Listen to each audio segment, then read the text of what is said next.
ओम शांति। आज हम बात करने वाले हैं संपूर्ण निर्विकारी वाले गुण पे। संपूर्ण निर्विकारी का मतलब आप लाइन में ही समझ सकते कि निर्विकारी मानो विकार बिल्कुल भी नहीं है। कौन सा विकार नहीं है? किसी भी प्रकार का विकार नहीं है, ना मन में, ना वचन में, ना कर्म में, ना संकल्प में, ना बोल में, ना कर्म में, ना व्यवहार में।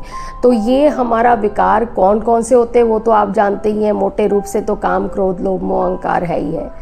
तो हमारे ना तो हमारे अंदर कोई, क्योंकि देवताएं पवित्रता से पैदा होते हैं, हमारे अंदर पवित्रता की धारणा हुई है नहीं हुई है वो आपको खुद देखना है, क्योंकि परमात्मा आके पवित्र बनाने के लिए आया है और पवित्र तो सभी को बनना ही पड़ेगा। और ये इस समय पवित्रता की क्रांति स्टार्ट हो गई है। सभी आत्माएं जो है पवित्रता धारण कर रही हैं।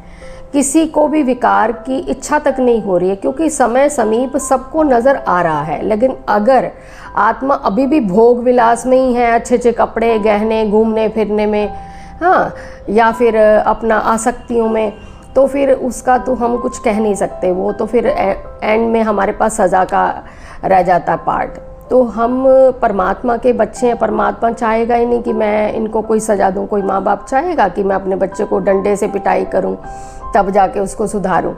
वो पहले प्यार से ही समझाता। तो अभी ये जो थोड़ा बहुत हमारे पास 5-7 साल का समय रह गया है, उसमें हमें अपने आप को सुधारना है, अपने विकारों को के ऊपर जीत पानी है, जगत जीत बनना है, माया जीत बनना है। माया कोई और नहीं है, कोई धन को नहीं माया बोलते हैं, ये विकारों को ही माया बोलते हैं। क्योंकि देवता लोग जो होते हैं माया जीत होते हैं, तभी वो जगत के जीत बनते हैं, पूरे जगत को जीत लेते हैं। सारा संसार उनकी पूजा करता है।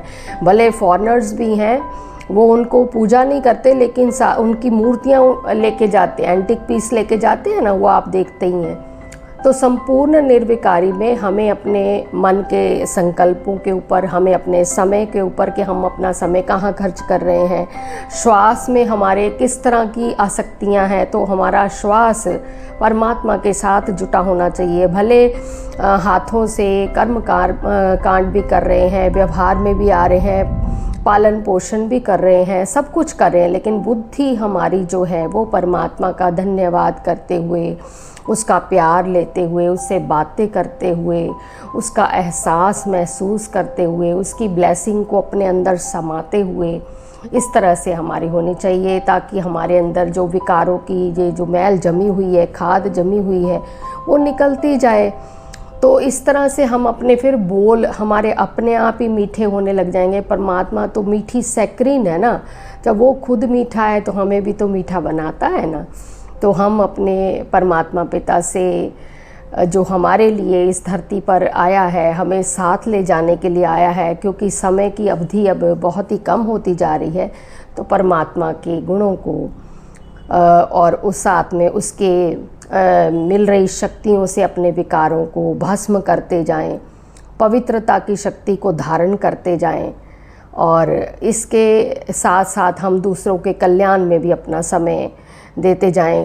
पहले खुद का कल्याण करेंगे, खुद में धारणा होगी तो दूसरों को बताएंगे, तो उसका बहुत अच्छा प्रभाव पड़ता है। पहले खुद में ही नहीं धारणा है तो फिर दूसरे के ऊपर प्रभाव नहीं पड़ता।